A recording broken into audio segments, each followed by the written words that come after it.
What is going on, guys? Troy at Mountain Man Treasure here, and apparently it's you must wear green night. We're chatting on keeping it real with Kameron from Gravity Goods.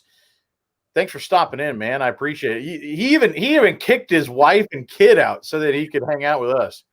I did. Yeah, I just, it's easier to have a quiet house. The only thing I have to worry about now is if the cats get into a fight or the dog starts snoring too loudly. She's 14, so I don't anticipate she's going to hear anything and start barking, but you might hear her snoring. She is back here behind me. I like that. Thank you so much. They're great. I'm down with sound effects during the show. Yeah, she's an old girl, and she just she's been palling around, following me around. When I go out to the shed, I take her dog bed out there, right. And she's like my little shadow. Yeah, I think mine is hanging out over here behind the camera somewhere. He was lounging in here earlier. Nice. Gambit, I saw Gambit was in here. Gambit, thanks for coming in, man. He found, if you guys don't follow him on Instagram, you ought to. He found this killer, like old Snoopy, like the Red Baron Snoopy, in the plane with Woodstock sitting on it. Wow. An old like an inflatable for in your yard for Christmas. Yeah. So cool. Ashley here. Ash, we're gonna see you in a couple days. This is the only cool thing I found recently. There was peanuts, and it's just a boring old cup. I like it though. So good job, Gambit. Yeah. Ash, thanks for coming in. Ash, my niece, she's awesome. And Marsha is here with Red Cardinal Treasures. Marsha, thanks for stopping in. We're going to let people slowly filter in tonight. Get going here in a little bit. But how have sales been for you? Pretty good. Question, though, because I'd like to be able to see the chat, and I'm kind of a noob at this. Is it because I'm just in StreamYard and I don't have the YouTube up as well? Yeah, you can. I think you can see the chat up on the I think the right-hand side of your screen. Oh, comments. I'm sorry. I clicked. Okay, I can see it now. There you go. So thank you. Hi, Ashley. Hey, Mary.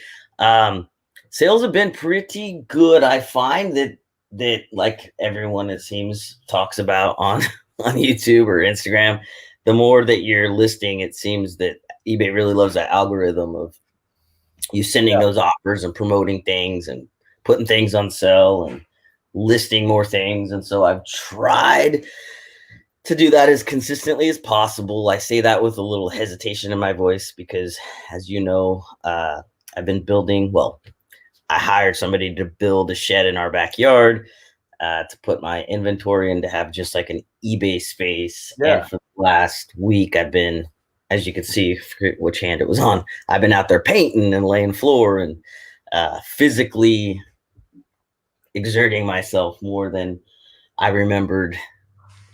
Yeah, but you know what? That's investing just in a different way, right? Like you're still investing in your business. So I'm down with that. Kat, the Nurse Flipper, is in here. Hey, Kat. Kat, thanks for coming in. Kat's got she doesn't have a shed. She's got like 8 barns or something. Right. Kat has like the reseller's compound is what Kat has.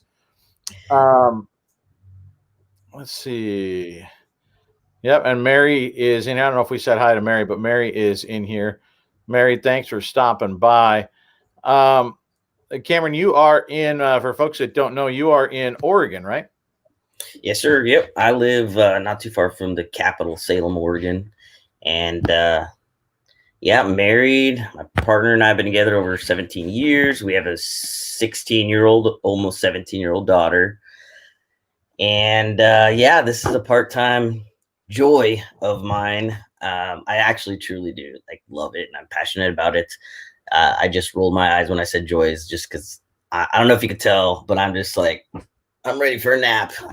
No, I know you've been working hard, man. And what's funny is we mentioned that your wife and daughter bounced out of the house. Well, they're not like out palling around. Like they went to the bins. Like they're out there sourcing right now. Yes, they're hooked and addicted to. I think that what's happened is my wife also opened an eBay store, and because she didn't, I don't know, get as much instant gratification, and in fact, like many of us, probably when we very first started, there were some people doing some shady stuff. Yeah. She got discouraged. Like, well, then how am I going to know if they're shady or not? And she just got nervous about the whole thing, and then stopped listing things on eBay. But since she's got the itch for the bins, oh, that's Right. a horrible way to phrase that because of what the bins You is. might But bins, yeah. yeah, you get home and you feel a little, you just take off the clothes right away, throw them in the washer, jump in the shower because you feel like you've been digging through trash, because basically you have. So, hey, Beth.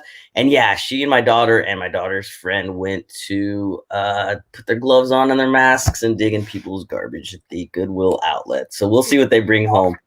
I wish I had one. We don't have one here. So I wish I had one to get that experience at least once, right? Like to go and be like, is this my thing or is this not my thing? Right. Yeah. And the only way to know is to dive in. Right.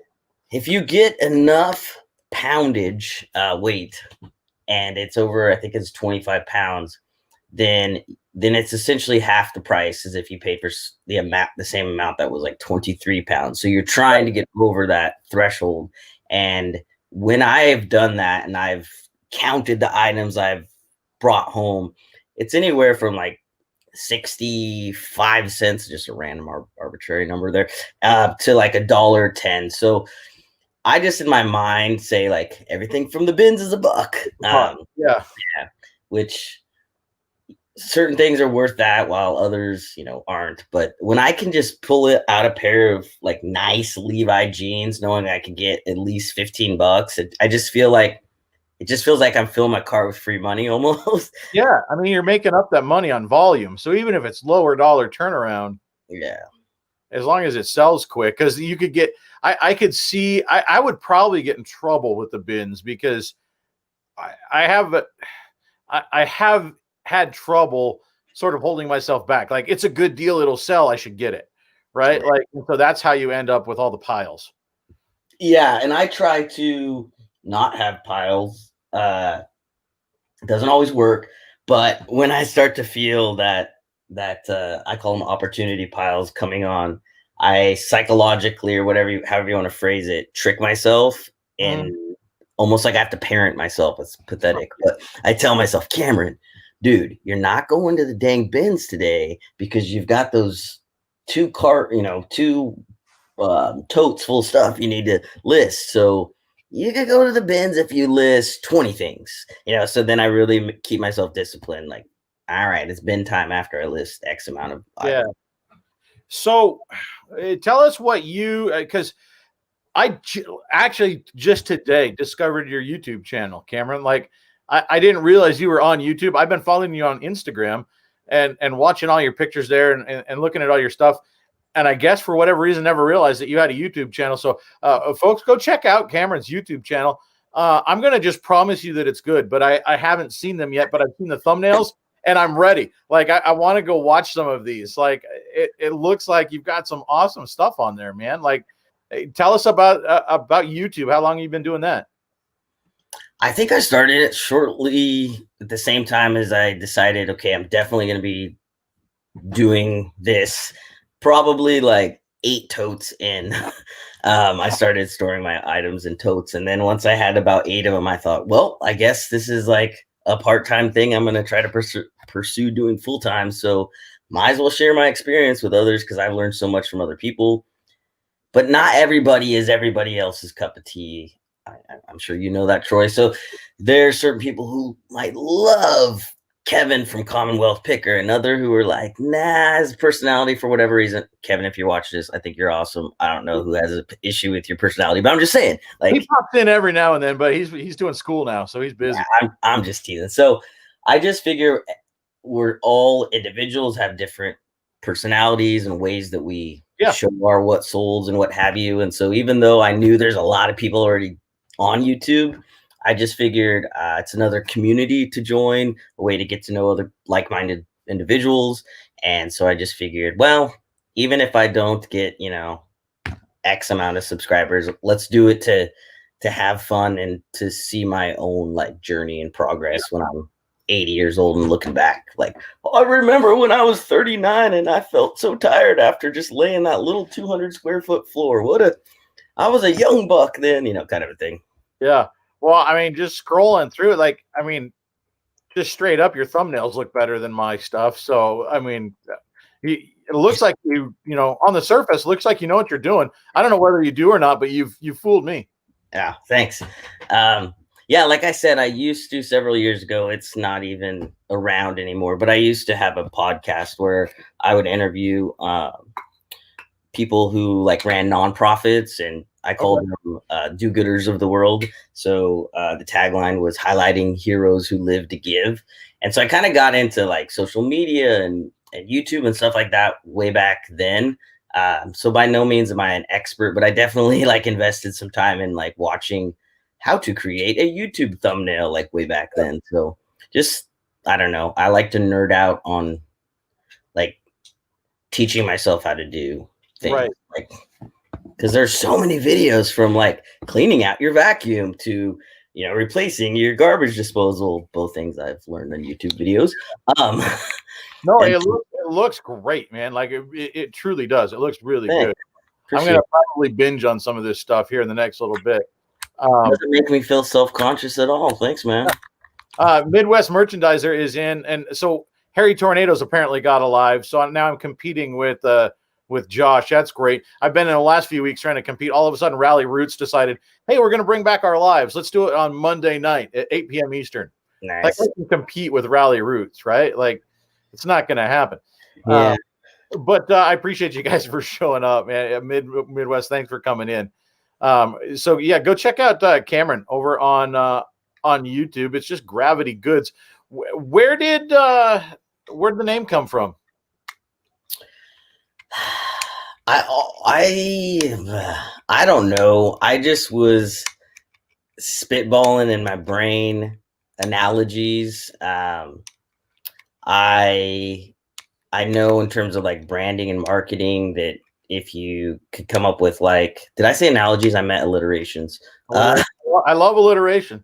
Yeah, so I've written some kids' books, and they're like Allie, the accepting alligator, Bo, the brave beaver. So for some reason, it's always just been in my mind since I started, self-publishing some of those kids' books, like to come up with something like that's catchy. And so I just thought goods, because you're selling goods, right? And I was just going through a list of like words that start with G, and I thought, I could have this little catchphrase at the end, like many people on YouTube do, where I talk about like, regardless of how much money you make, like be a good human and like stay grounded. And then that's where the term gravity, I was like, gravity good, stay grounded. I love it. I'm doing it. So it just popped in my head. Yeah, it's funny. Like, it's one of those things where it doesn't sound like it fits together, and it doesn't make any sense, like those two words together, but somehow they fit. Yeah, just because they both start with G, I guess. Yeah, I love it. I think it's awesome. And you just like you so nonchalantly like just drop it in there, like, oh yeah, I publish books. Like, talk about that, man. Like, so you do some kids' books. Tell us about that. Yeah, so when I used to, well, when I was a little kid, I loved Dr. Seuss. And I remember always thinking, man, it would be really cool to like write books like Dr. Seuss. And then I got older and my interests just changed. And then I was like, you know what? I don't know. This is when I was probably like 35. I was like, you know what? I'm going to be much older one day and look back and like have regrets of the things I've always thought about doing and just never did. So I'm pretty sure I just went to Google and was like, how do you publish a children's book? And I hired an illustrator. Boy, I wish I could brag and say that I drew the illustrations in my books, but if it was my drawings, they'd be little stick figures and they'd be awful. But I hired somebody to illustrate them, and I wrote them, and then just, I say just because anyone could do it, but I shouldn't have such negative self-talk. I did go to Create Space is what it was called at the time. I think now it's just Amazon KDP, something direct publishing. I can't remember what the acronym is, but And yeah, you upload your book, your digital media to that website, and then you're a published author. So I started with George the Generous Giraffe because I was doing this podcast about people being generous. And so it kind of, tied together. And then I went back to the letter A and did Accepting Alligator, Bo the Brave Beaver. My next book will be Carlos the Creative Camel, and so on and so forth. So I like hopefully I finish before I die. That's the goal. I think that's awesome. And just imagine what a full set is going to sell for on eBay when you get to Z. Like, that'll be incredible. Yeah, that would be pretty cool. Yeah, I don't promote it that much or talk about it too much, but eventually I do want to get them, when I have the shed done, into some nice shadow boxes. I think that's called, like to frame them and have them displayed somewhere in my shed out there. Yeah, I think that's awesome, man. Like, be proud of that. That's really cool. Nana Tink is here. Nana, thanks for our stopping in. Look, Kat says that Dalton loves the books. Oh, good. Yeah, I sent some to Dalton, and I'm glad he likes them. Very cool. Yeah, so that's awesome. And I actually just lined up. It's several weeks down the road, but I actually just lined up another author. As it turns out, I thought it was going to be the first author to be on the show. Turns out it's our second author now because we've got Kameron. Oh, wow. I just nailed down Andy Storch today. He's a motivational speaker. He hosts a couple of podcasts actually, and just published, I think last week, a book about owning your life and owning your career and being, and how, and I think it's not directly reseller and directly eBay, but it certainly fits. And it's certainly about, because I mean, so many of us do this, especially the people that do it full time, is about, I want to own my own life and my own career. I want to go on vacation. I want to go on vacation. So I think it's going to be a really cool conversation. That's coming up on December 7th is what we locked down with him. So now I'm going to have to tell him, hey, you're the second author that we've had on the show, but I'm still glad he's going to be in. Yeah.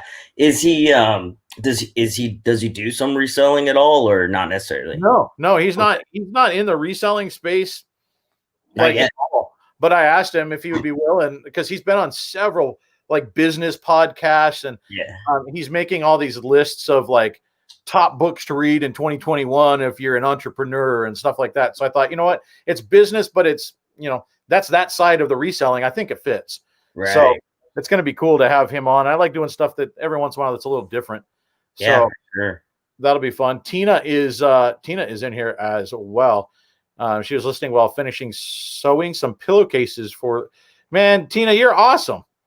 She's delivering some pillowcases to the peds tomorrow. That's awesome. Very sweet, very kind. Man, like I have good people that watch this channel. Like that's so cool.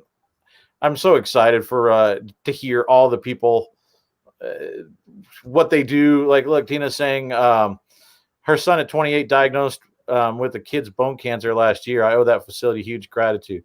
That's awesome, Tina. Like, such good people. Thank you for doing that.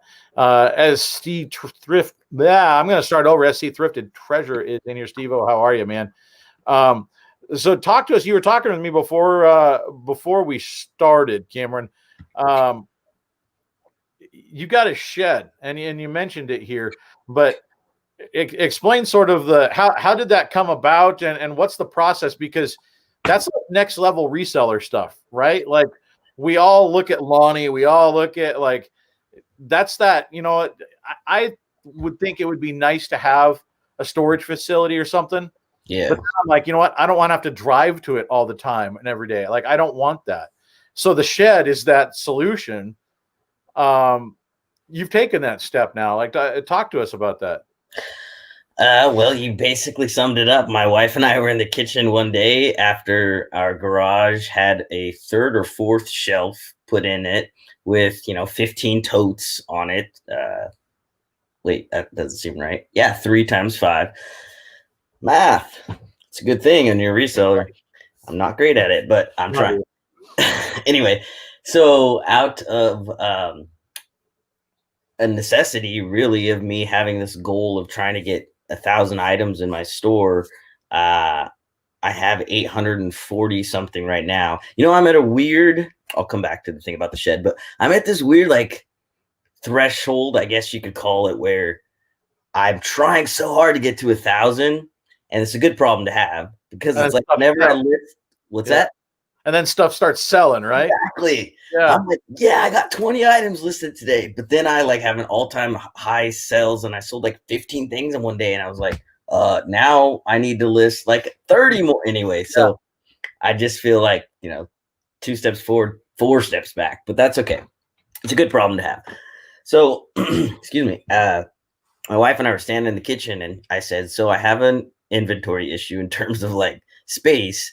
And the couple ways I know to resolve it is potentially getting a storage shed, or an outdoor shed, or storage shed, a storage facility, go to a storage facility, a unit. And she said, but would you really want to drive every day? Like every morning you get up and you go downstairs and you have your coffee and you do your packing. Would you want to go drive to have to do that every day? And I said, oh yeah, good point. No, you know me so well. And she said, so it sounds to me like you need to put a shed in. So yeah, I hired a place called Better Built Barns, and it better be built well, because they charge it quite a bit. But I just keep telling myself, like you mentioned earlier, Troy, like it's an investment, and it'll be so nice when I could just swivel my chair around and go grab something from a bin and bring it over to a table where I can package it and I'm not hunched over. It's just going to be great. So yeah, slowly but surely it's coming together. I've got the floor in today, started painting the outside earlier this week before it started raining, and going to be putting in some of the electrical stuff in the walls tomorrow. So Van Jam just subscribe to your channel. That's one of the thank you so much clubs that you can have. Van Jam, thanks for doing that. That's awesome. Louis is now in here. Lone Star Picker, thanks for showing up, man. So you, Cameron, this shed, how big is the shed? It's 20 feet by 10. 20 by 10. So you had somebody build, basically they just built the shell. You're doing a lot of work on this thing. Right. Yep. They don't caulk the outside of it or paint it, or, I mean, they put a subflooring in, but I want it to look nice. So I thought, vinyl flooring.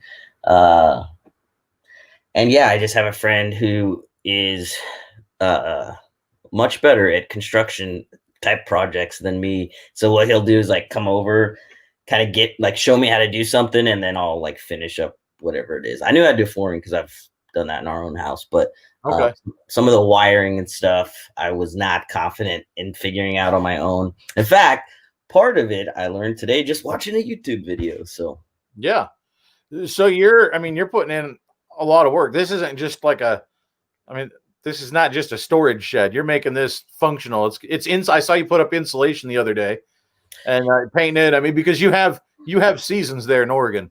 Right. Definitely. Yeah. So I'm going to want to have, I'm not putting in like a heating element or a cooling element, but there will be electricity out there. So I can have a space heater, and with it being insulated, like I was out there today and I started the day with a hoodie, and then an hour into putting it in the floor and having that little space heater in there, even without the walls, just the insulation, I was like taking off my sweatshirt because it was really hot. I was fine out there in a t-shirt.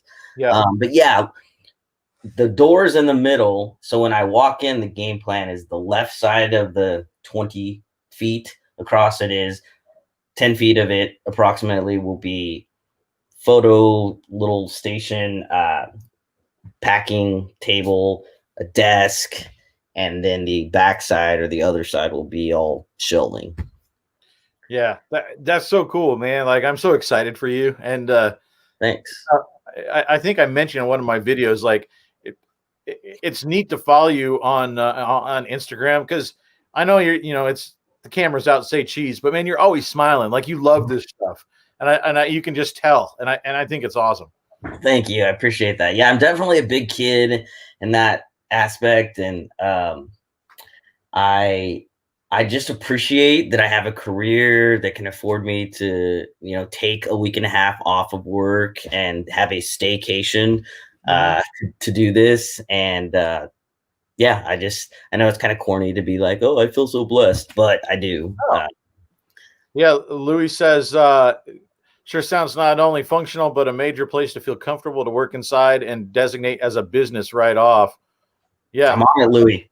Louis got it. He got it figured out. And that's a tax write-off too. So there you go. Yeah. Yeah, I definitely am saving a lot of receipts. Yep. And we just had our tax show last week. So if people are curious about taxes and reselling, Mark 1 week ago, I'm pointing behind me like it's right there. Mark from Not Your Dad CPA was last week. The guy knows all about reselling and taxes, and there was some really good information in there, not because of me, but because Mark knows his stuff. I've been meaning to go watch that. I'll probably do that tomorrow. He's really good. I'm nervous he's going to say something where I realize, oh no, I've been doing things wrong. Reselling Buddies is in. Thanks for stopping by. I saw Ivan stopped in as well. We've got a crew in here now. Thanks for coming in, guys. I sure appreciate you. Yeah, it's cool because you watch people's videos, you interact in the chats, you follow people on Instagram, and I feel like I already knew you and we were already old pals, but this is the first time we've ever talked. Yeah. Well, and the reselling community is kind of like that, right? Like, I mean, it's a small community, and I mean, there are those that get mad at creators saying you're giving up all the secrets. What are you doing?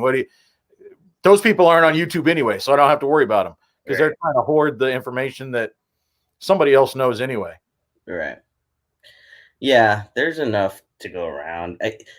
My thought on that is always, even if you're giving away secrets, there's so many people who dip their toes in it and they think, oh, I've got the secrets, now I'm going to do it. And then they realize how much work it is, and then they bail. So, yeah. Elite is here. Retrohead is in. I don't know that name. Thanks for stopping in. I appreciate that. We've been picking up. I just moved past 2,000 this weekend, which is awesome. So nice. I know. Congratulations, subscribers. That's crazy in a year. Like I had no idea. I was hoping to get 500, and it just started to snowball. And I'm so appreciative of everybody. It's a neat thing. Not because I want these massive numbers, but because I feel like you were saying, you do the YouTube to share information. The more people I have following me, the more I can share and help other people. I mean, we've cut 5 or 6 years off of our debt by doing eBay for a year. I mean, that's ridiculous. Well, I guess eBay's now for 2 years, but to cut 5 or 6 years off, I want to help people do that. I mean, the feeling of just relief that eBay brings to have that extra income, it's pretty incredible. It's definitely my. Oh, go ahead. Sorry. No, Joey came in, so I had Joey. I had to say hi to Joey. Joey Bada Bang. Joey's wondering what color the drink is tonight. Joey, it's orange tonight, my friend. We got some Kool-Aid there. No, it's Mountain Dew Live Wire tonight. Oh, nice. And I couldn't remember having done orange, so I changed up for you tonight, Joey. Nice. Whenever I see Joey's name, I just hear in my head, "Let's go." He needs to have a shirt that just says, like, "Let's go." I know, Joey, you've got so many merch possibilities, man. Yeah, get on it, Joey, slacker. Just kidding. He's probably busy with this time of the season.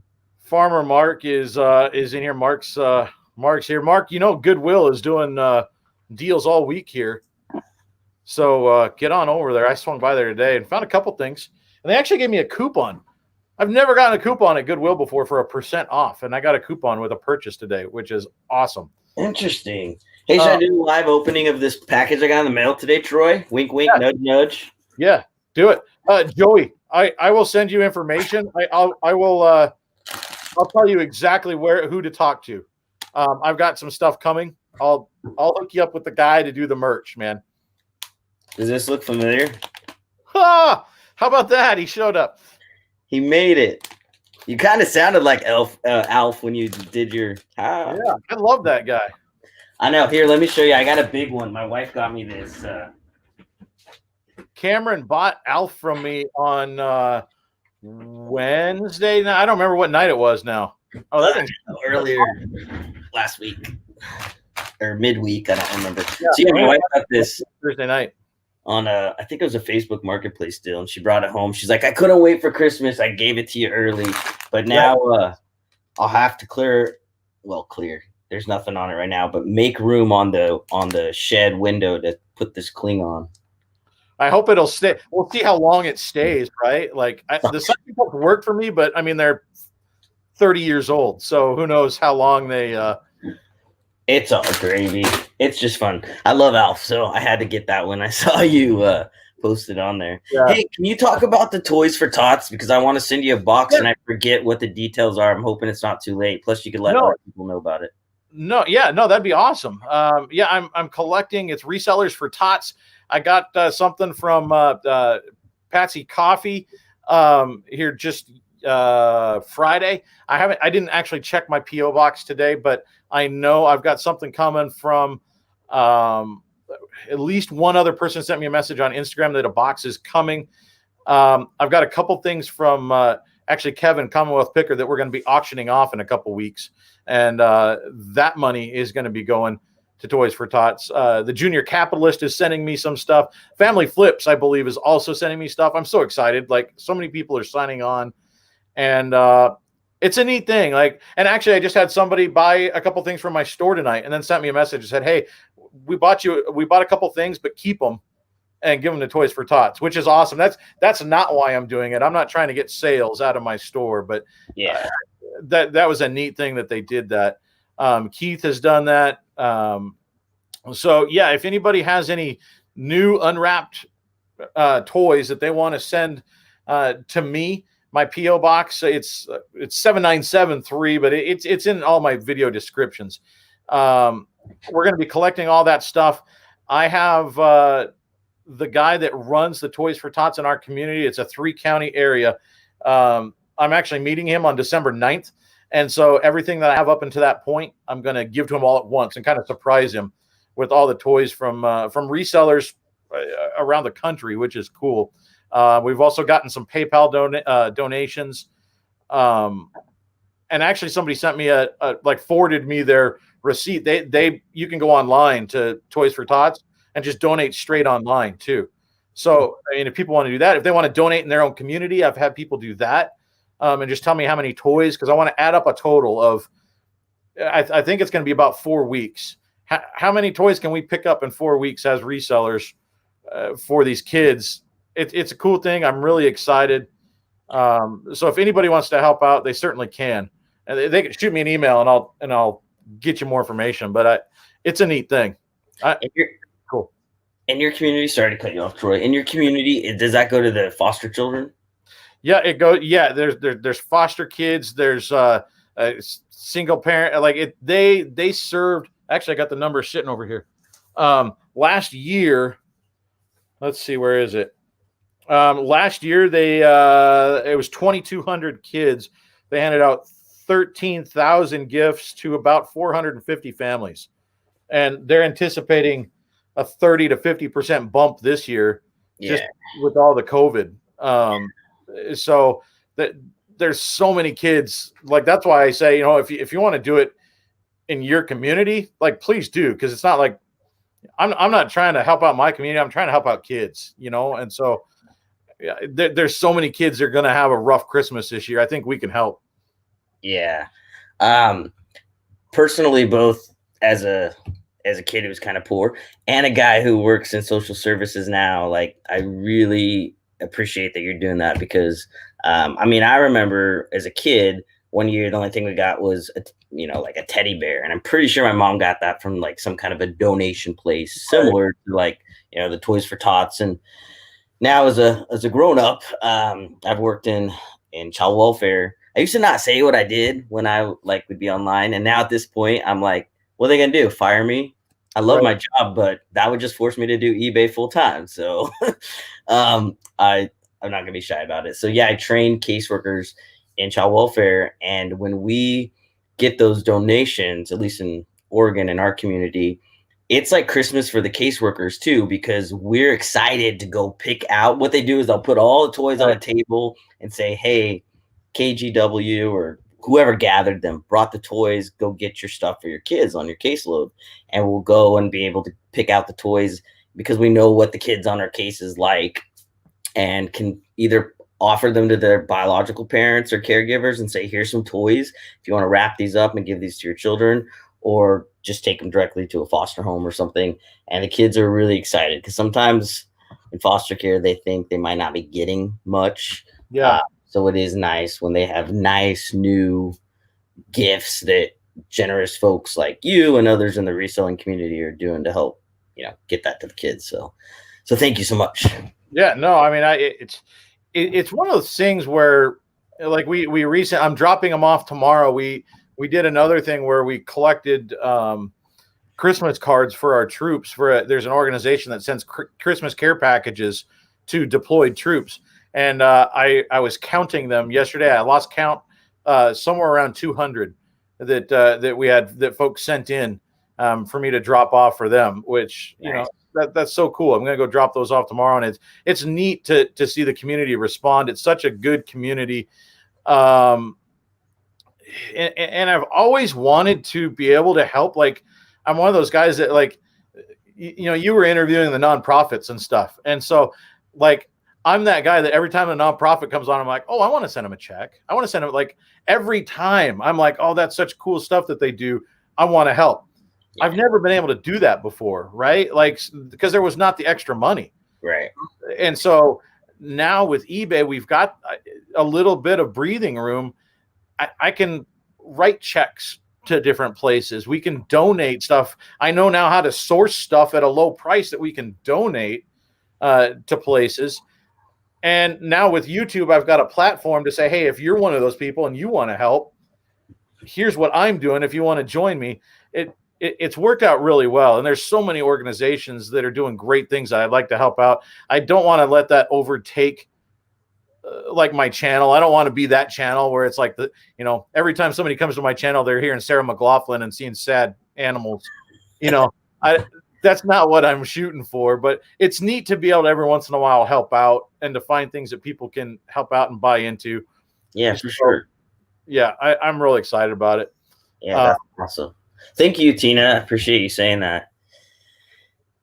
Yeah, Joey actually sent me a message when I hit 2,000. He sent me a message because he was at 2222 on his subs, which is awesome.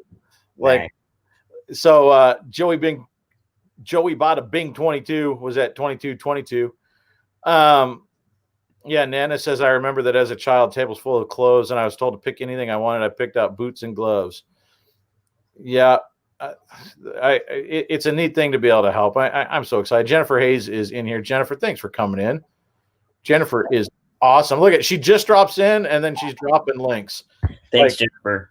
Just automatically, she shows up and a link falls in.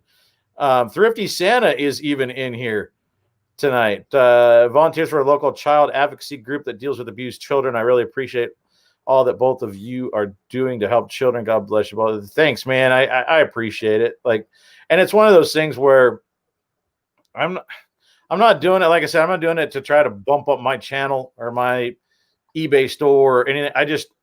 It's something I want to do. It's something I want to help with. And so I'm excited to be able to help. It's a neat thing to be able to contribute. So I appreciate all those kind things. And it's one of those things where it's just the right thing to do.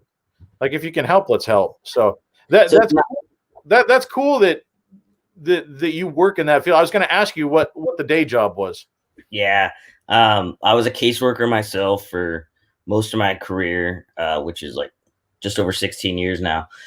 But then I worked at the child abuse hotline for a year. And then the last 2 years I've been training caseworkers. So it's a nice sweet spot because I'm nobody's boss. Right. I don't want to be, but I don't have as much stress as the workers themselves. I had enough of that for 15 years. Yeah, so now it's incredibly stressful. Yeah. So I I'm a little step removed from the stress that I'm sure they're experiencing, but I get to help them. Like sometimes I'm just like the dude who explains policy to people or certain, where to find a form. But other times I have like people crying. And I feel like like, oh, let me put on my counselor Cameron hat, and I have to. Well, I don't have to. I get to. I guess you could say, help them realize that they're not alone, and it's normal to cry after reading what they just read, kind of a deal. But yeah, I either get from people who find out I work in child welfare I don't know how you can do that, or something similar to what Tina said. But yeah, we're weirdos. People who are like in law enforcement or nurses or just professions where you often get called names and most people hate you. Yeah. You got to be a little bit of a weirdo to to do that. We were talking before the show started about, because one thing that I think that's what sucked me into your Instagram feed was the cool shirts you were always showing off. And did all of those come from that one? Because you made a sort of a big bulk buy of T-shirts relatively early on in the reselling game, right? I lean back so y'all could see my Green Day shirt. It's vintage. I was saying to you that I couldn't remember if it's my interest in vintage T-shirts that led me to follow other people who were interested into vintage T-shirts, which led me into eBay. Sometimes those things connect, and I'm not sure where the connection came. But I definitely have, like I have mentioned similar times, an inner child personality. I like toys and things that remind me of my childhood. And like I'm looking up on my here. I wonder if I can. I might screw things up if I unplug my computer. But I was gonna flip my laptop around. I've got a big Mickey Mouse T-shirt hanging up and a Michael Jordan one here in my office. And I just think they're art that you can wear, and so I just am really into them. So I've not just bought that one box to answer your question, Troy. I go on Instagram and I'll be watching the Instagram live auctions, and they auction off T-shirts. Of course, there's eBay as well, which I've bought and sold T-shirts on. But I just love certain types of vintage T-shirts, like Michael Jordan, Mickey Mouse. I don't know, Eminem. Got a couple of Eminem, some shady T-shirts. So yeah, I just that's going to be a battle then when you find these. Like, do I keep it or do I sell it? Exactly. Like internal. Exactly. In fact, this is the first time I've wore this T-shirt. I think because of the price I paid for it. I won't say what I paid for it, but I paid up for it, and because I just had to have it. Yeah. And then I got it, and I was like, doesn't even look like she washed it. The lady from Canada I bought it from. I thought, well, I don't want to wash it and ruin it. But then I was like, well, if I'm going to sell it, I'm going to wash it. So then once I washed it, I was like, well, I guess I got to wear it at least once. Right. So yeah, I really like, that's my dilemma. That's exactly. In fact, that's how it is with a lot of things. I don't know about you, but I'll go and I'll get something and be like, this is going to sell. And then I get home and I do some research. And then I think, well, yeah, it'll sell, but like, I don't know. I kind of like it. Maybe I'll keep it for myself. Well, that was that In Excess shirt that's been hanging up behind me for months. I was kind of getting used to it hanging out in here. And, such a cool graphic, single stitch concert shirt. I loved it. And now I sold it over the weekend, and it doesn't get to hang out with me anymore. It's kind of sad to see it go. Yeah, stuff like that. I sometimes think, well, maybe I'll get another one, but who knows? I mean, are you going to find another NX? I don't know. Yeah. I mean, when am I ever going to find another single stitch NXS shirt? I mean, in that condition, like it was, I don't think it had ever been washed. Yeah. I mean, Matt, the part-time picker, found that I like Mario Brothers stuff too.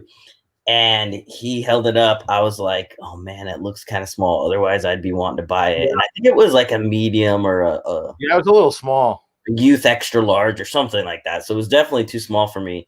But what he got for it is definitely what if somebody had it up on one of those Instagram with all the vintage T-shirt heads would like they'd go cuckoo for Cocoa Puffs over wanting to get their hands on it. So I'm glad he got a good amount. Yeah.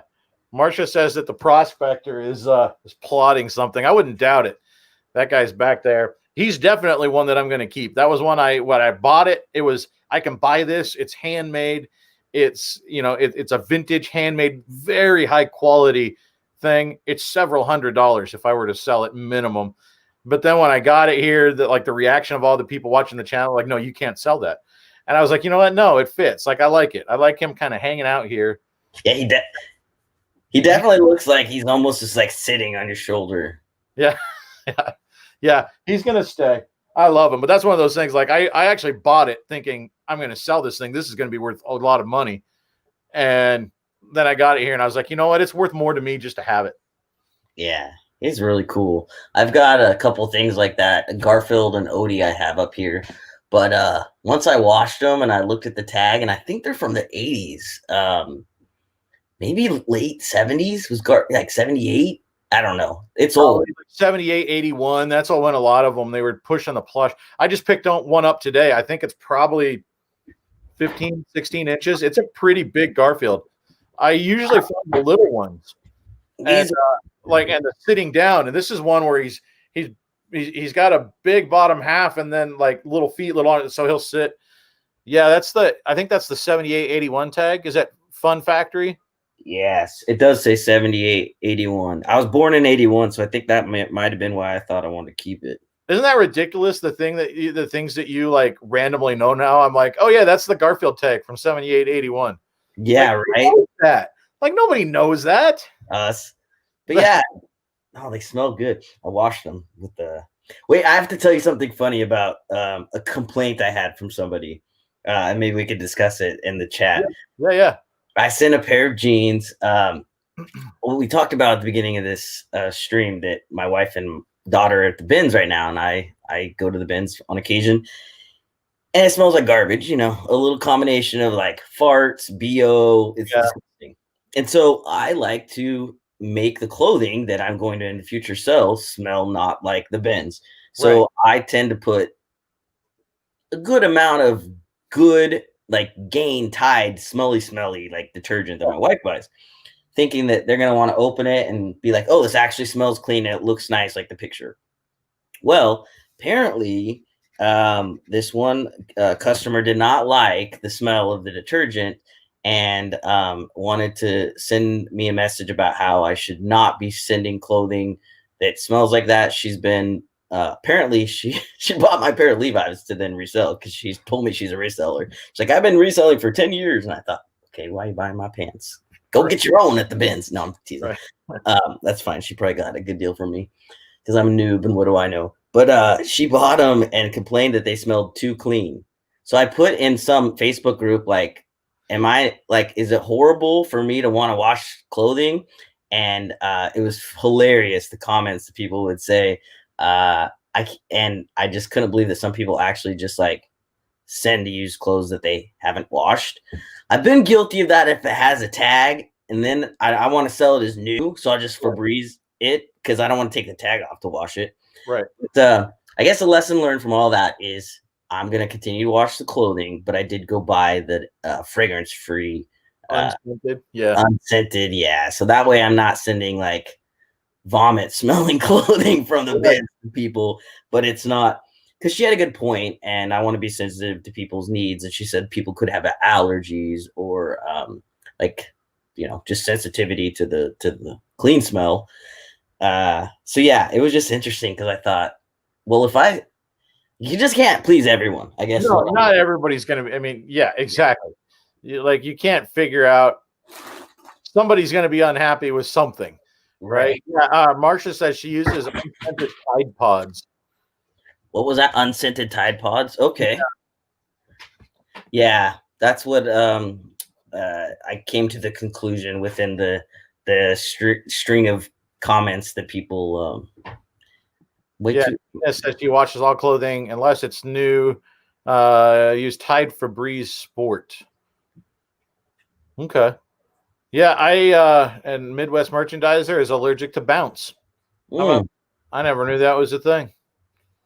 Yeah, I and I'm pretty sure I use it. So I guess don't buy clothes from me. No, I'll just switch also to I did buy I think it is Bounce, but it said that it's like the hypoallergen. I think they make a kind. You'll have to let me know, Midwest merchandiser, if there's a kind of Bounce that is it does work for you, or if it's no Bounce, no bueno.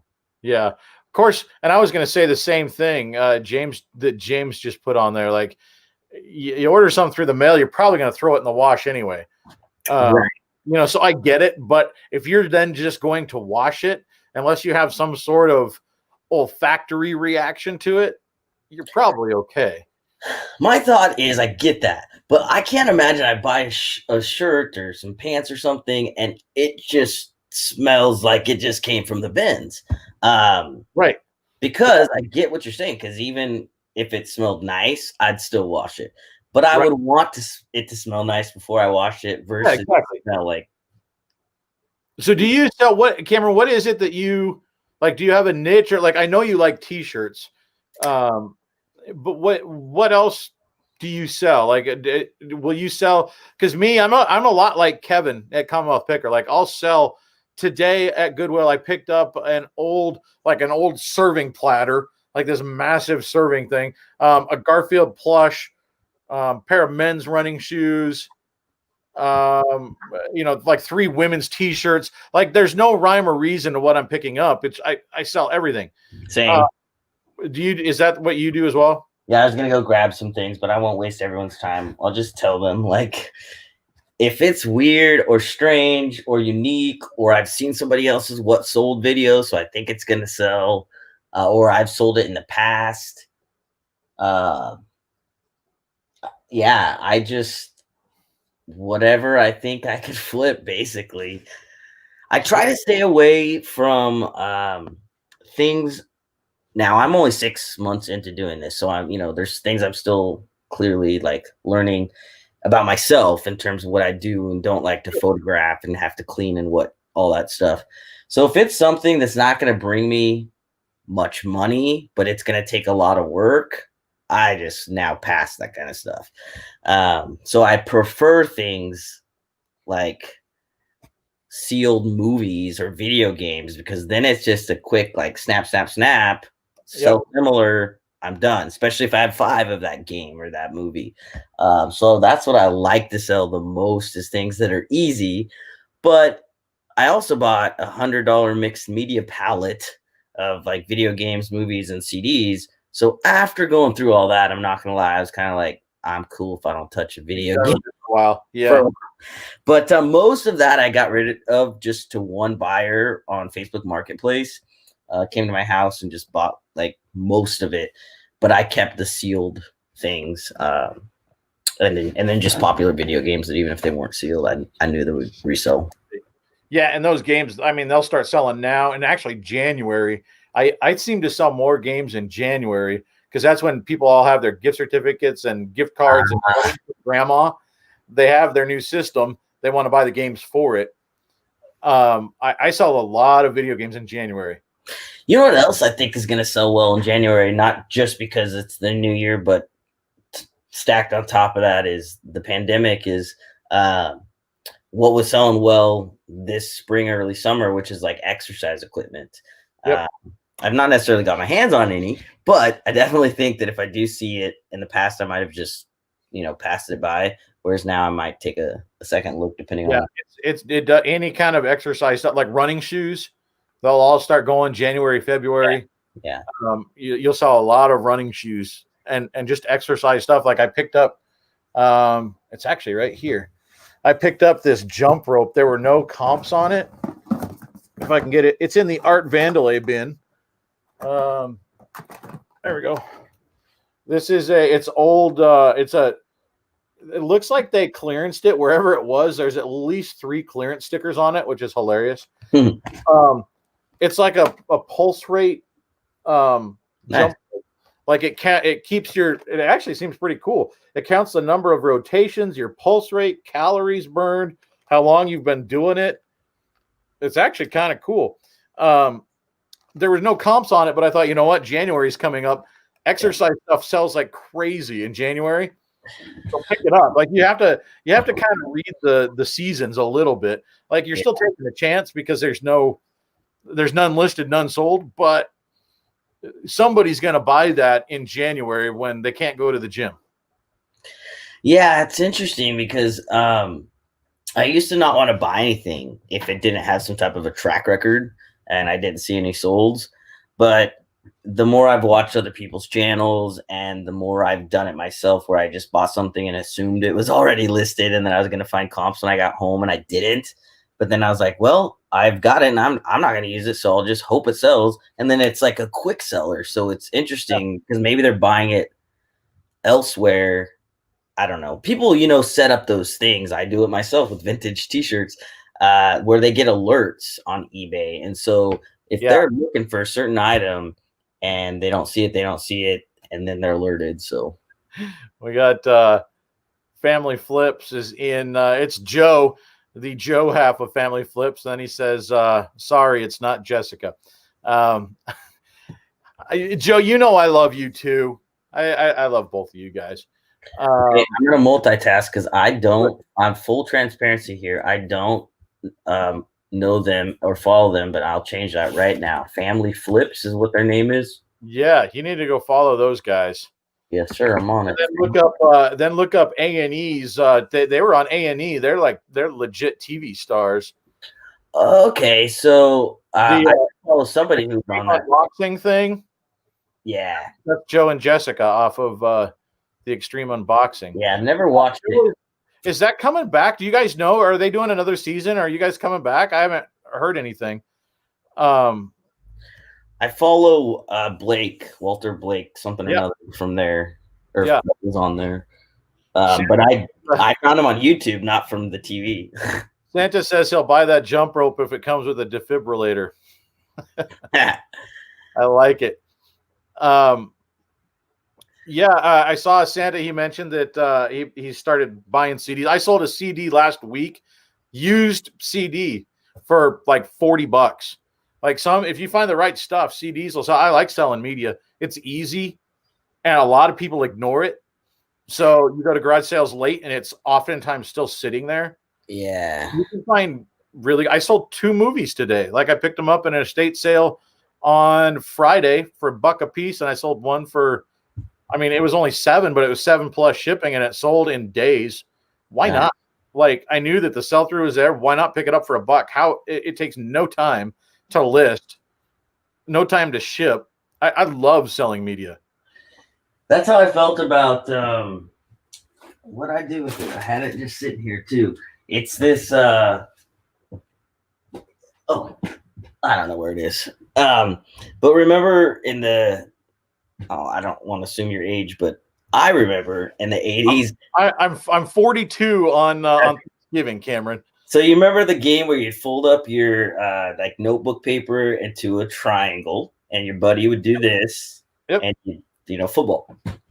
There's a little game that I found at the Goodwill yesterday or the day before. That's a plasticky goal and an actual little fake. It's not paper. It's made out of something. And it's kind of one of those things where I was like, if I pick this up off the shelf, I'm going to want to buy it if I scan it. So if I pick it up and I scan it, but I'm only going to make like $4, I feel like setting it down, it's almost like putting a $5 bill like back on the shelf. Yeah. So even though I know it's like, gosh, this will only make me a few bucks, but I already have it in my hand. And it takes 2 seconds to take a picture of and list. And so it's one of those things, kind of like why not? Joe says they're talking about the Toys for Tots in a vlog for tomorrow, and then in a toys unboxing coming out soon, which is awesome. Thank you guys. Sweet. That's so cool. I'm so excited about. We mentioned that before that they were going to be sending us some stuff. James says media is great if you pick up the right ones. Also, Bibles and cookbooks. Yeah, cookbooks are a little more rare, like to find the good ones I found, but Bibles. I do well. They don't sell. A lot of them don't sell for good money, but I mean, it's the #1 selling book in the world. I mean, it sells. Joe says, haven't heard anything about the show. Probably won't hear anything until January at the earliest. It'd be difficult. Yeah, it'd be difficult to film with COVID. You could film it yourself, though. I mean, that's one that they could almost do you guys are submitting video, right? Like you can see how it actually works. I'm a youngin. Thank you, Marsha. Am I a youngin until Thursday, or am I just a youngin? Oh, thanks, Louis. Yeah, I don't think it jumps to self, man. I think it's manual. Louis, cheat and just do this on the side, and then tell yourself, "Oh, look, I did 100 jumps." Yeah, Louis just subscribed to you, so you got a couple subscribers tonight. Thank you all so much. I appreciate it. Man, thanks. I appreciate that. I don't feel like a youngin sometimes, but I appreciate it. You're telling me, Troy. Ooh, I came in the house and I said, "All right, I'm gonna go take some Advil." My wife said, "You never get headaches. Why are you taking Advil?" I said, "My body hurts." Right. Like when you wake up in the morning, you're like, "What did I do? Like, why is my leg?" I was on my knees laying floor, and so just the up and the down, and yeah. Yeah, Santa, I've heard that before, to try the beard white. So I don't know. Maybe we'll see. I don't want it to stay white. Maybe you could just buy like a powder or a spray. Don't they make spray for people's hair? You could just get white for your beard. Let's see. Wait, is it your birthday today? Ivan says, "What's that? Is it your birthday?" It's my birthday on Thursday. It's my birthday. Thanksgiving is this year. Well, happy early birthday. I saw somebody posted that. Yeah.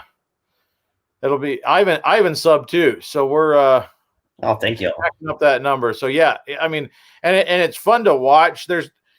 I think it's interesting, your channel, because you're so young into reselling, that we get to learn with you.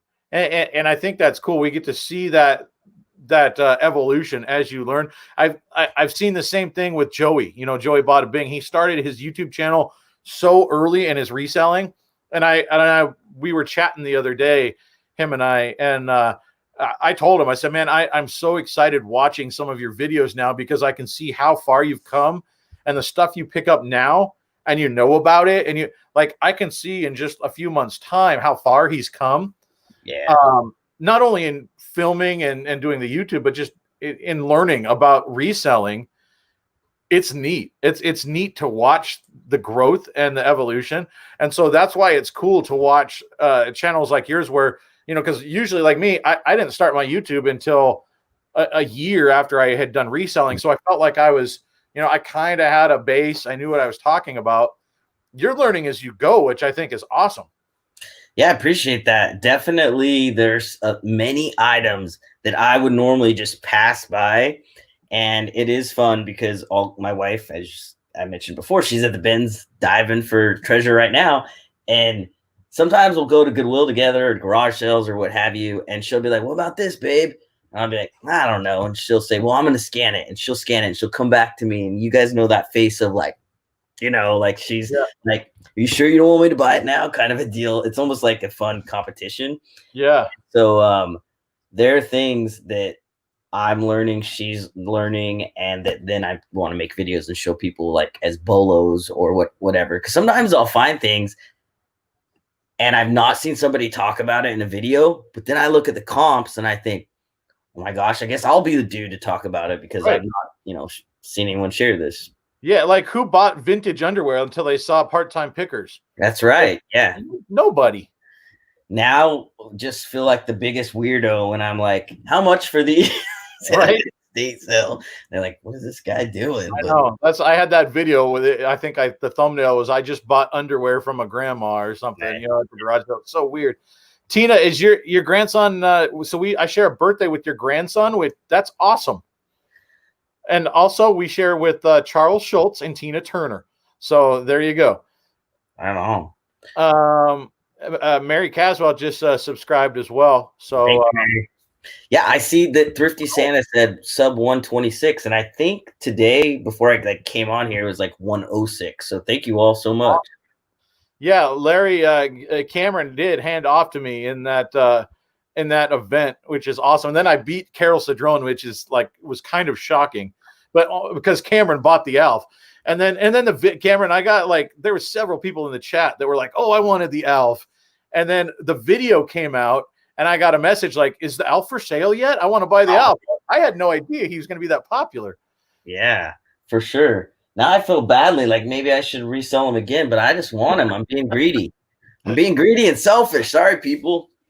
No, maybe I'll keep him. Let's see. I want to, and oh, Tina's is on Wednesday, and then Grant's is on Thursday. That's awesome. Happy birthday, Tina. Everybody's telling me happy birthday. Tina's is first. So yeah, Sal asked me where I live, and he says that he's in Oregon. I'm near Salem, the capital, Sal. So I'd love to hear in the chat which part of Oregon you live in, assuming you're. Oh yeah, I'm from Oregon. Yeah. Do you know where Sal's? I should. Sal, I think maybe Sal told me, but I don't remember now. Hi, Heidi.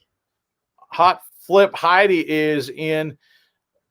Thanks for stopping by. We're running a little bit late, but we'll push into overtime a little bit. Sal's in Albany. Oh, nice. All right, not far from me at all. In fact, somebody I bought this patch from. Let me show you. I think his name is Keith. Also, I think was an Oregonian guy. Nice. I bought this from that Chichingathon. If it feels good, do it. It's an elephant giving himself a bath. Yeah, I was thinking about getting one of those. That thing was cool. Speaking of that Chichingathon, man, I felt badly after I realized what had happened, even though I think Dom has talked about this in the past. It just went right over my head. And that's that if you're putting something on there that you have multiple quantities of, then you're potentially selling your quantities of that thing because everyone's trying to go and buy it to be the next competitor. Yeah. And I didn't even think about that when I had thrown that Toothless up there as a toy. I thought I just had one. But then when I was getting multiple notifications, I was like, well, I already hit sold. I must have just sold something else that just coincidentally is during the same time as the Chichingathon. And then I think it was you, Troy, or somebody said like, well, I bought one of the plushes also, but maybe I wasn't first. And then I went and looked, and then it was like deer in the headlights. I felt awful, like my stomach sank because I thought, did I do something shady? Was I not supposed to do that? Oh, but I guess, yeah, he talks about even like that it's a good thing to do, but I don't think I'll do that again. I wasn't intentionally trying to like sell multiple of the same thing. Right. It's kind of one of those, like, I don't think it was too expensive, but it wasn't super inexpensive, and I thought it'd be a good gift that people might want to get for people. That one's going to be a gift when it gets here, so that's awesome. I'm ready for it. It hasn't come yet. Doggone it! I bet it gets. You know what? I didn't see it today. I bet it gets here tomorrow. Yeah. Yeah, I got your Alf today, so. Sal runs 2 of the homeless shelters in Oregon, so he's going to hit you up on Instagram. Cool. Sounds good. We got good people, and I keep saying it, but we got good people in this community. Ivan, good night, man. Thanks for stopping in. We're going to wrap here pretty quickly. Hey, look, we got Shirley is in Washington and now subscribed. Thank you, Shirley. Pacific Northwest. Yeah, we got a lot of West Coasters in tonight. Yeah, when you said whatever time Eastern, I was thinking, bro, I don't know Eastern. What's that? 3 hours? I had to do the math. Well, like I'm in Montana, so I'm like, if I list up Mountain Standard, nobody's gonna know what that is. So I list it as Eastern. Yeah, I think most people, at least it seems like, in the reselling community, a lot of people are Midwest or Eastern. Yeah. So that's all the times that when I announce times, I just go Eastern rather than my local. I'm just like, I'm just going to announce it Eastern. That works. Yeah. Marcia's in Florida. West Coast. Heidi lives in San Diego. Yeah. We got a lot of West Coasters in tonight. I like it. Yeah. So what, I want to be respectful of your time, man. But what can people expect going forward? You've got a lot of new subs tonight. What can they expect going forward on the YouTube channel? Well, they can expect more videos of me showing the progress of the shed. I was going to do it every single day, but there have been some days where like I just went to Lowe's and spent like half a day, I kid you not, just like figuring out the flooring and loading it and all. And that's just, I don't know, a little boring because my channel is not an HGTV construction channel. So I decided, okay, I'm not going to vlog every single day. but I will every few days as I'm making progress, let everyone know how I'm doing. I've also made and will continue to make the what sold types of videos. I don't know if my wife knows that I want the most recent version of the GoPro, but if she doesn't get it for me for Christmas, maybe I'll get it for myself. But this coming spring and summer, I definitely want to strap on the GoPro like we did a little bit this summer, but it's just a little jumpier with those older GoPros. Yeah. I think the Hero, I don't even know what version. But anyway, so yeah, thrifting, like come thrift with me. Here's my thrift haul. Here's what sold. Not all necessarily in one video, so different types of videos. Yep, that's what folks can expect from me and my quirky personality. And just, I like how you said keeping it real. I was like, why did Troy decide to call it that? Maybe he recognizes that I like kind of a no BS person, and I just like that's just kind of like that. That's been the name of my very first live guest was Emily Conway. And I was thinking, like, what are we going to call this thing? Because I wanted it to be kind of a series. Most Monday nights where we have the live on, and I just thought, keeping it real, because we're just chatting. We're just chatting about, we're not blowing smoke about the reseller community. If there's something that's going on that's bad, we'll talk about it. Yeah. So yeah, I just kind of fell into that one, and I liked the way it sounded, and I sent a message to Emily and said, "Hey, what do you think about this? Can we call it that?" She goes, "Yes, I love it," and then so we just kept it. Thanks, Heidi. I try to keep it real. Yeah, Marcia said just make, and I was going to suggest the same thing. Just make small daily snippets, and then have it once a week. Like, hey, let's look at the week. I like that. It's hard to do YouTube every day too. Like I did it for a month and change. It's really hard. Yeah. Like Kevin does it, and I don't know how he manages. I have gone to about 5 times a week, and even then, sometimes those couple days of rest are nice. So 3, 4, 5, I think I think that's a happy medium. Yeah, I haven't settled on a number. Once I have the shed and have the ability, because see, with tonight and asking my wife and kid, which they were happy to go, shopping. But when I have the shed, I could just say, "Hey, I'm gonna go get on a channel video, or I'm gonna go shoot a video or whatever," and it's nice because I'm just away from the house. Yeah. And so once I'm able to have that space for myself, I definitely will come up with some type of these type of videos on this day, these type of videos on this day, because I do, from what I've learned on YouTube, people like consistency. They like to know what to expect and when. So that's why I kind of fell into a schedule. Like Monday, Wednesday, Friday typically this is what sold. Yeah. And then the weekend is a garage sale or a thrift trip. Like, so they know what's coming. So yeah, consistency and like sort of a schedule. Even if you alternate a little bit, it's nice to have a base schedule. I think you ought to have Sal over. You guys should do a group video. I think that'd be all. And Sal, I mean, we know the guy's an artist. He could like do a mural on your shed wall or something. Yeah, big old like gravity goods. Yeah. See that? Sal, I just gave you a job. Yeah. Heidi says that you're a keeping it real type, and I guess so am I, which is awesome. We're not selling our course yet, Heidi. Kameron and I are working on it. We're going to put together something. It's funny. What was I going to say? Something about Sal coming over. Oh, he said that. I appreciate the offer for help, Sal. I got a buddy who's helping me almost daily. I think we're okay, but I really appreciate the help. But when it's all done, in terms of like some type of a corner or section, or it would be cool to have some type of a design of gravity goods on there. Yeah, I like that. Tina says she enjoys my scheduled videos. Yeah, I premiere them. So like every Monday, Wednesday, Friday at 9:15 in the morning, I premiere it just because I think it's fun. Sometimes we only have half a dozen people in there. Sometimes it's 20, it doesn't matter, but it's kind of fun to chat with people and catch up. Yeah. So I think keeping on a schedule is good, though. Tina, I'm throwing it off tomorrow. I actually am dropping a video tomorrow. because I had a backlog of some Goodwill trips. So I thought, you know what, rather than just hoarding this, it was like 3 weeks ago. I'm just going to drop it. So there's one dropping. There's a thrift trip dropping tomorrow morning. Nice. Just an extra. Marcia says she needs a GoPro. I've got like a 5, and I didn't like the sound on it. It sounded like I was underwater. So now I've just been doing stuff with my phone right now because I just did not like the sound. Joe says the DJI Osmo. I don't know that one. Yeah, I know what they are. Maybe that is something I would try, but I've had here's my problem. Is it Joe? Yeah, who's running the family flips tonight? Yeah. Not Jessica, right?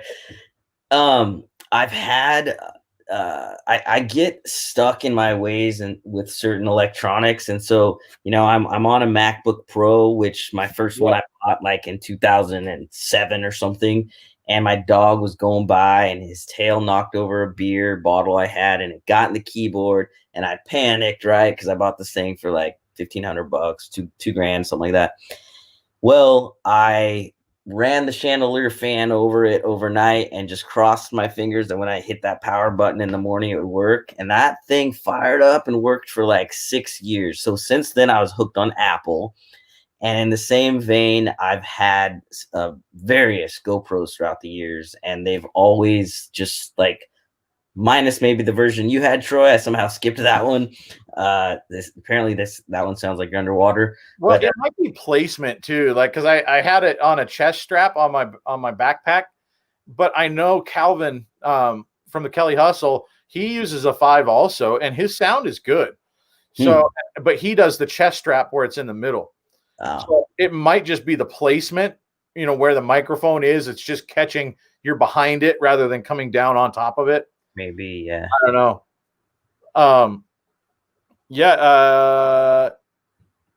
Joe says the Osmo 2 has the capability for an external mic. So that's cool. You could put like a lav on it, or another, which would be nice. I think I sold my lavalier microphone that I had, though, because when I stopped doing, my podcast and all that several years ago, I had like microphones and a boom stand and the Zoom H4. I had a lot of this electronics, and I was just like, free money just sitting here if I throw it on eBay. But yeah, that is a cool feature, that DJI Osmo. I have the you're talking about the one that actually has a camera on it, right? Not just the one that you put your phone on. Because I have one of those, but I feel like the battery like constantly peters out on that thing. That was one thing. My GoPro battery seemed to that thing sucks battery power like crazy on the 5. Yeah. But obviously I'm 5 generations behind. So GoPro 9 has a bundle package. Well, it would be none other than Thrifty Santa to tell me about that deal. Is it on the GoPro website, Santa? I assume probably. I'm gonna have to check that out tonight. So is the your DJI? What is the transfer of it like? Because that was one thing with when I switched to my phone, it was kind of obnoxious shooting with the phone. But the fact that I could just airdrop it to my Mac and then edit the video, inside of a minute, I'm editing the video. The GoPro took longer to get it over and to download on, and I loved being able to airdrop it. And so I'm just curious how the DJI, how that, obviously you probably can't airdrop it, but I'm curious what the transfer of the video is. Yeah, I wonder if it just does it wirelessly, like like sometimes I'll use this camera. This is a really nice vlogging camera. Like it's an older one, but a Canon G7X. But it has the wireless transfer ability that I could just send it to my phone or my computer. Osmo does that, kind of like you said, an airdrop. Yeah, it just connects through Bluetooth, I think, or wireless Wi-Fi. I think it's a Wi-Fi connection. Yeah, Midwest. Yeah, my sound tends to be okay on my phone. We'll see. I'd like to get it. Like Marcia said, she wants to be able to be hands-free when she's out sourcing. It's kind of annoying having to hang on to it and do everything one-handed. Is kind of obnoxious when you're doing it with your phone. Or just like, because sometimes I've tried that with the phone. You just want to like prop it up against something and then make it seem nonchalant that you're over here at a table. But then you're concerned, like, is that person going to just pick up my phone? Somebody's going to thrift my phone. Yeah. They're going to think that's for sale. How much is this? That'd be a funny thing to film, though. Some lady, like, it's for sale. Awesome. Yeah, it looks like they've got that bundle deal on here on good old Go. Look at them. They're getting free advertising. I'm going to stop talking about it. Somebody's trying to lowball me live. What kind of offer? So it's actually on this. I just listed it like an hour and a half ago. I picked this up off of Facebook Marketplace today. I got six ornaments, Hallmark ornaments for $40. And this thing right here, believe it or not, and this is new. It's from 2014, Star Wars, the Cantina Band. This thing sells for between, like, it's gone as high as $80. Nice. Like free shipping, I think, but it's pretty solid, like $60-$70 for an ornament. That's awesome. That's crazy. So somebody sent me an offer of $30. And you paid, what'd you say, $6, $7? I paid $40 for all of them. For 6 of them, I paid $40 because I knew this one was in it, and that one was going to double our money. And then, yeah. So somebody is jumping in really quickly to lowball me. I have mine listed at $69.99, which I think is the lowest out there. Yeah, that's when I usually just say, "Thanks for the offer. I just listed it today. I think I'll give it some more time." Decline. Yeah, you put more time in than I do. I just hit decline. Oh. Well, part of it, and I forget who I learned this from. It might have been Ethan, the junior capitalist, when he was on Cat's show, was talking about sending offers and counter offering with a comment when you could click make counter offer. So even you know what? I guess if they lowball me that much, I probably would just hit decline because I'd be annoyed.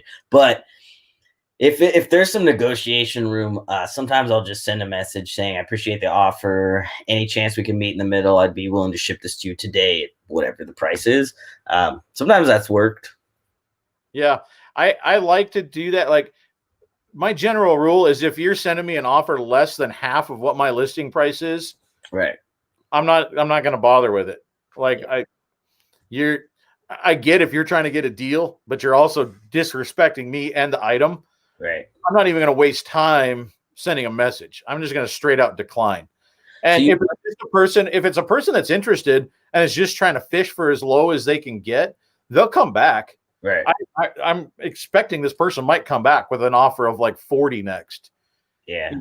And at which point then I might send them. Sometimes if they come back, then I send them a message with a counter because I know they want it. If they've come back a second time, if they just send one lowball offer, I don't want to deal with them. But a lot of times they will. I've made plenty of sales with a straight out decline, no message, no nothing.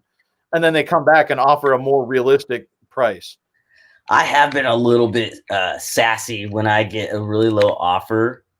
And I think really it's $60 and you're going to offer me 20. And then I'll put $59.95 or something like that. Well, I'll spend a lot of times, like, if it's like a $20 item, like a $20 thing, and somebody will send like a $6 offer, I'll decline it and then send them a message and say, I assume it's a typo and you meant 16. I know they didn't, but I'm just kind of being snarky. Right. Yeah. Because it depends on my mood. That's exactly it. If I'm having a great mood, I'm less likely to be snarky or sassy. But sometimes I'm just like already having a crappy day and I'm thinking, I get excited. You see that number on your eBay thing. Oh, there's some action. What's happening? And then it's something that's just like, oh, well, it does feel disrespectful type of a deal. Yeah. Yeah. Marcia says, do a counter with $1 more than it's listed for. They won't let you. eBay won't let you send an offer for more than the listing price. I've tried it actually. That's funny. So sometimes, I just decline. But like I said, they'll come back if they're interested. They'll come back because they know it's a good deal. Hey, look at that. My brother-in-law just popped in. What's up, Joey? You lucked out. We're going this is like way into overtime tonight. And now we're just now we're chatting. Leith says auto decline under a certain set number. And my thing is I streamline as much as possible on eBay. And so I don't want to go in and figure out what that dollar amount is when I'm listing it. And so I just leave it. I just auto, I'll just take any offers. Also because like today I actually sold, something that you have that's like random and I couldn't find another one. It was like a well, I could tell you what it is, what year it's from. It's a really old program it was the Rose Bowl, and it was a program and a ticket stub it was USC versus USC versus Tennessee, 1945. There's nothing out there that has a ticket stub and a game program from the 1945 Rose Bowl. No. So I put it at like 68.49, or I just picked a number, and somebody sent me an offer today of 50. Yeah, that's good, but I'm not going to set a number on that one because I just want to see if I get a realistic offer come in. I'm just making up a price as I go. I don't know what it's worth. Right. I have a general idea, but I don't know what somebody's going to pay.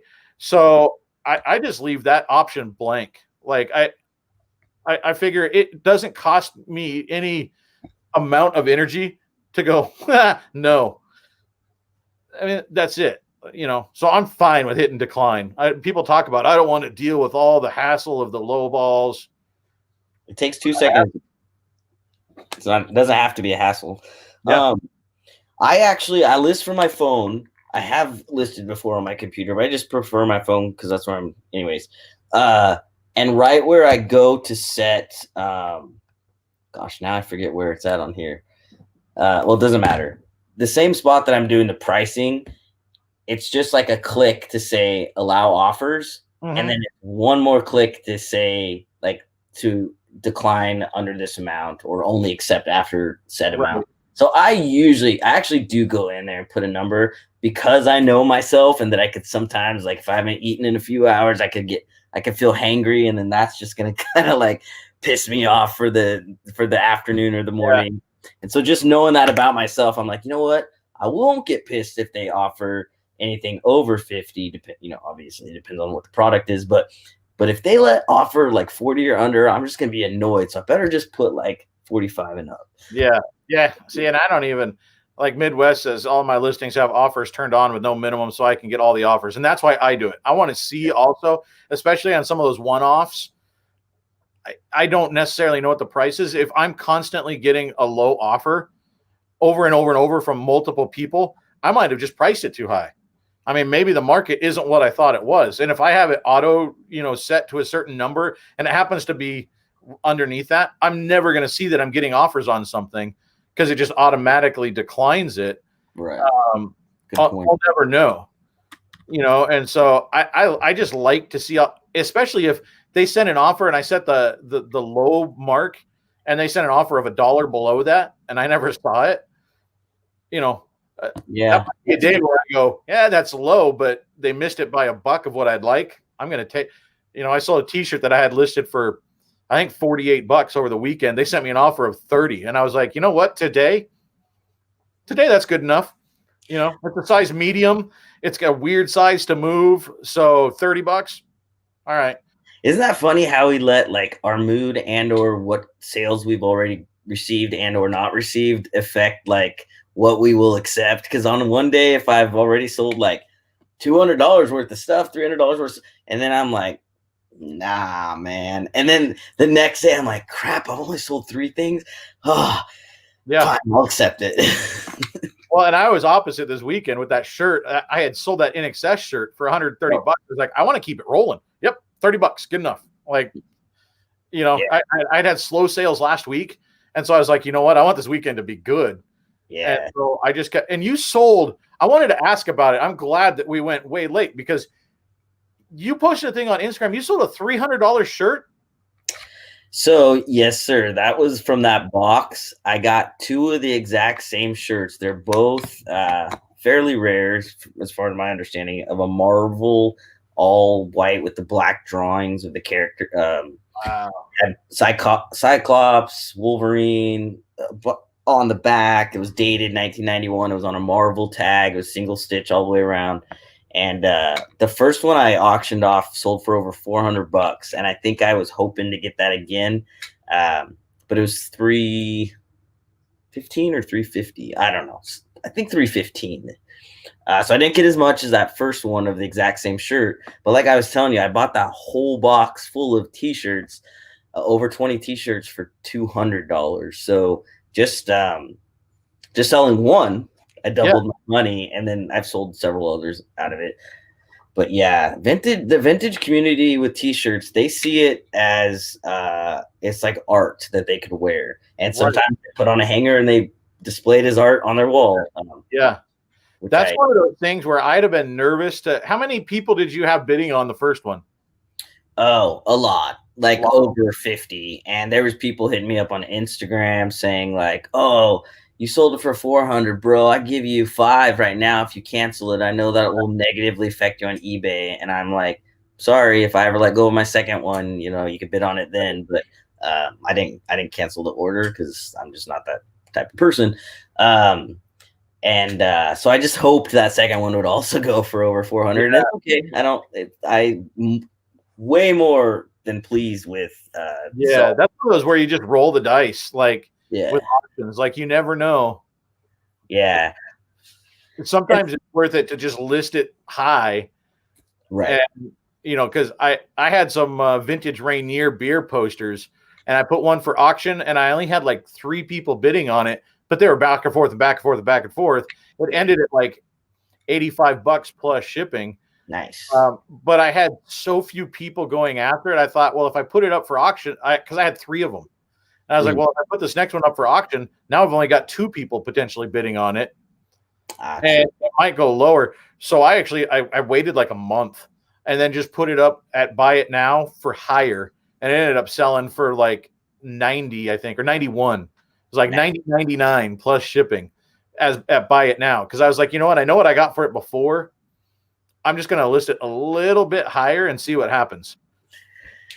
Yeah, I tried that with that second T-shirt, but people weren't biting. So then I thought, well, I guess I'll auction it, because sometimes it's that competition that gets people to pay more.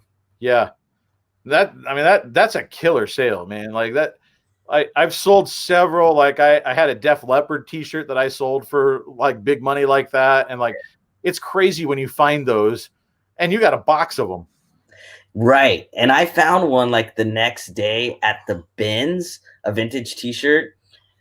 Troy, this T-shirt, the pits, both sides had holes in them. It had holes in the shirt itself. It was black, but it looked gray. That faded.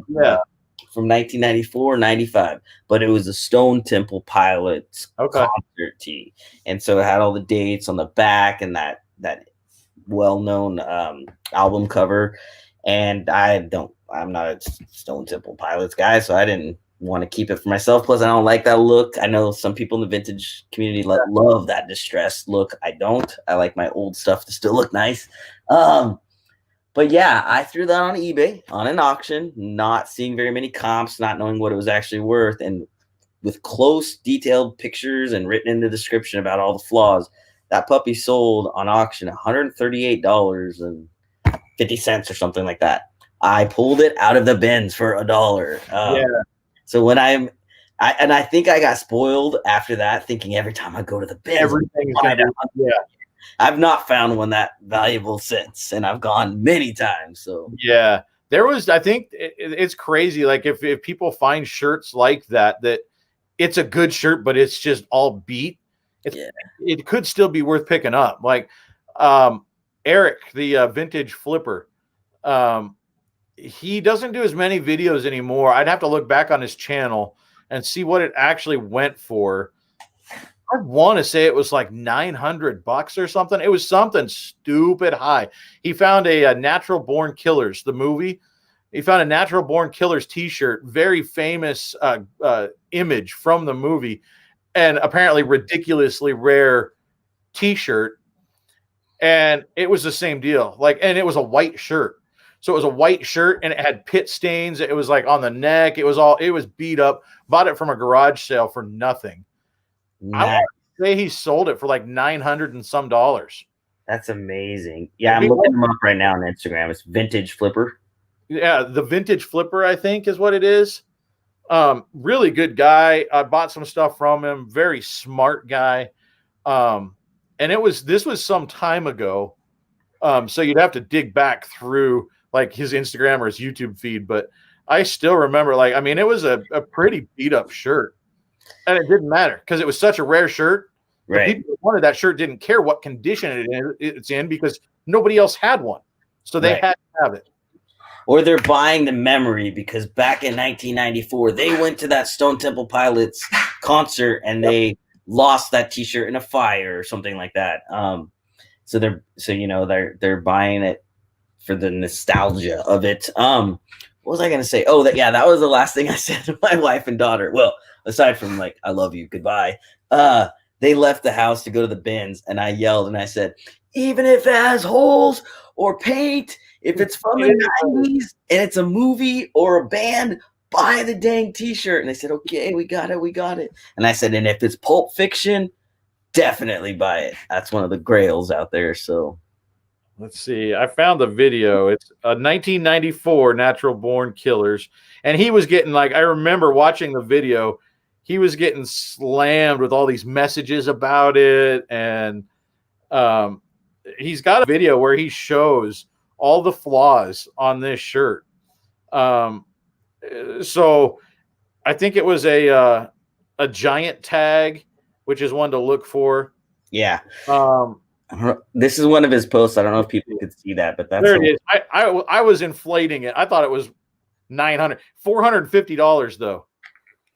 Yeah, still it was $450. Yeah, pit stain T-shirt. Yeah, I sold a Grateful Dead one or not a Grateful Dead. What was it? Jefferson Starship, 1978.